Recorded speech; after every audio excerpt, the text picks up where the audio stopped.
What's up? Welcome to another episode of Uncle Ricky's House. Let's get right to it. First of all, happy holidays to everybody. I know, I got friends, followers, and enemies that come from a lot of different faiths that have holiday celebrations centering around this time of year related to their faith. So I'm going to be, realistic and not piss off anybody by putting one holiday name over another. And it's not because I'm afraid to call it one thing. I'm respecting everybody. So happy holidays, whatever your faith dictates it to be. And that's one of the reasons I don't do religion, because everything has to be identified according to their religion.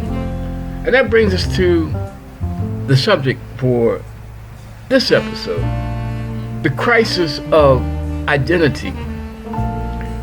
It seems that, the further we go in this world, the more advanced we get. Everybody has to wear a label, or everybody has to fit into a box, and let that box determine who and what they are. And when you try to be an individual, you get ostracized, put out of the box because you got questions about what's going on in the box, and you become suspect about everything. Now, some people, they're like, well, Uncle Ricky, we know you don't rock with Ye, and isn't that what they're doing to him? Well, maybe on the surface that might be what they're doing to him, and it's not that I don't rock with Ye, and it's not that I don't kind of agree with a lot of the shit that Ye says. It's just the way that he does it. And because Ye just does shit for Ye, it's all about him. It's all about his, his status, his fucking place in life. But then that brings me to what I really want to deal with under the, title of Crisis of Identity. This bullshit that a lot of people that look like me are saying about Deion Sanders. Okay, so he left Jackson State and he went to Colorado. He left an HBCU and went to, a predominantly white university in a state where, outside of the few major metropolitan areas they have, that there ain't a whole lot of people that look like me or him. And people are basically trying to stick a pin in his career, trying to stick a pin in his brand, because he's not doing it with the HBCU thing. Now, let's just get past the point that Deion Sanders wasn't an HBCU product in the first place. He came out of Florida State. So I don't think he owes any allegiance to an HBCU school. Second of all, people say, well, you came and used the HBCU, you used our money, you used our talent, you used our kids. Well, let's look at that. Deion Sanders went to a school with a losing record in a college that is financially inept. It is so financially inept that they don't really have enough money to support a decent athletic program. They're not unique in the HBCU game. A lot of the smaller HBCUs are financially in debt or inept.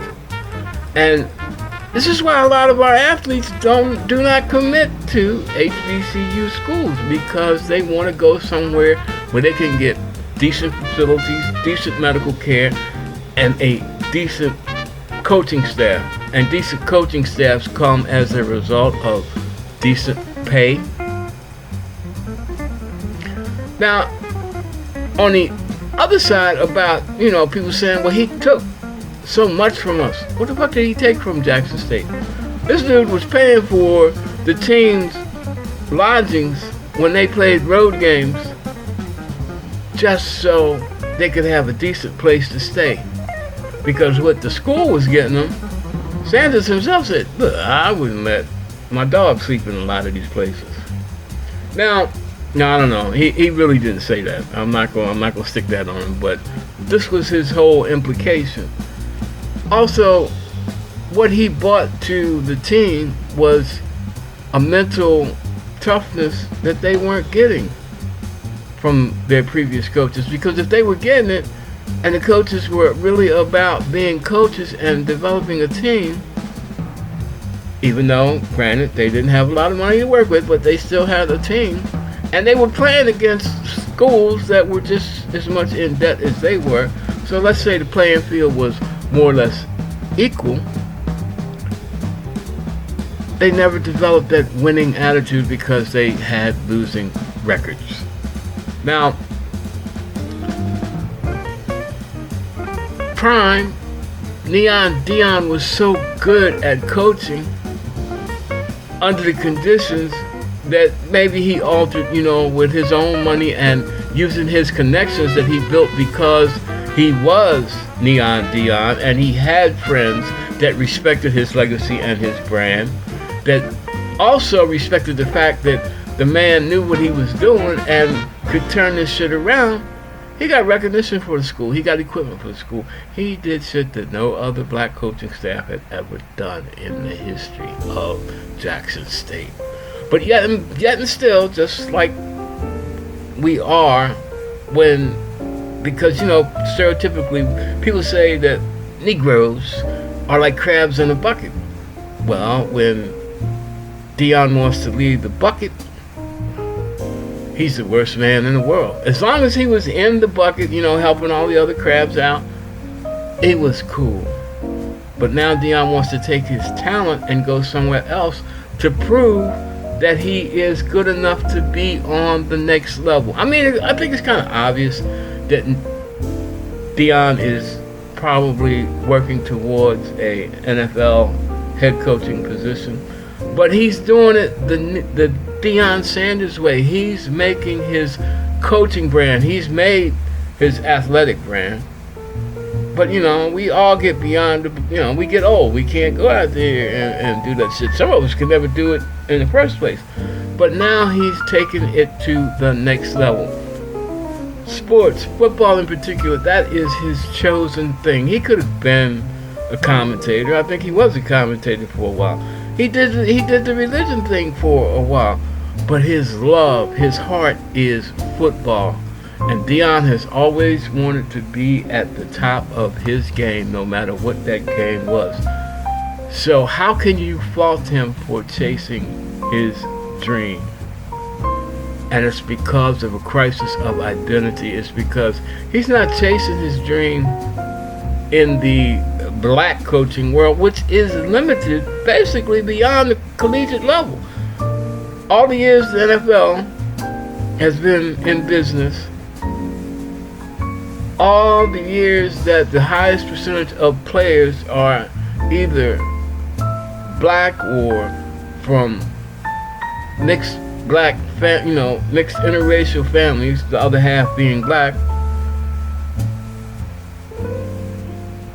the NFL has profited off of minority players, but when it comes to the coaching thing, the percentage just doesn't add up. There's no ratio, there's no equality.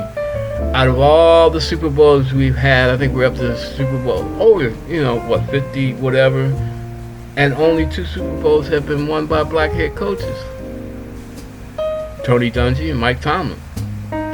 Deion wants to change that. Deion wants to show that, well, first of all, he wants to show that Deion himself, can be the greatest on all levels. But don't you think that he is aware, because of the color of his skin, that when he does this, he's going to elevate and open doors for other black people?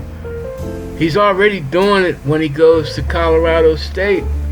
He's calling up black coaches that he knows are geniuses in their field as defensive coordinators, offensive line coaches, that don't get the recognition they need on the collegiate level or on the pro level to become head coaches.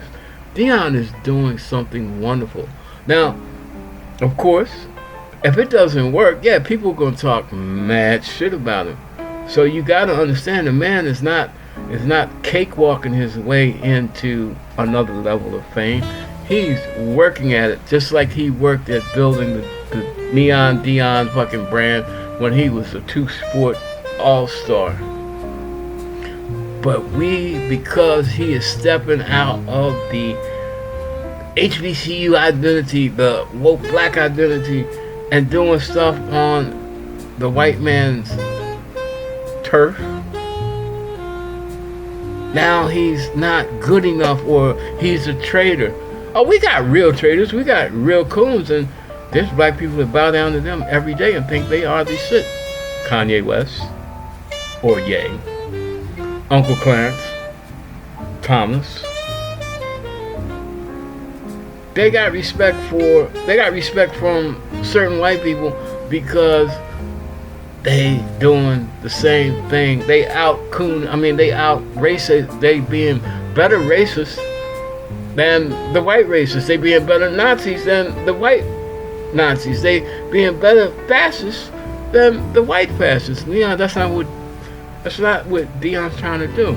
He's trying to prove that me as Deion, me as Black Deion, I can go anywhere, and because I got enough faith in me, I got enough faith in all the things that I have acquired in life, in this thing called football, I can go anywhere and be great.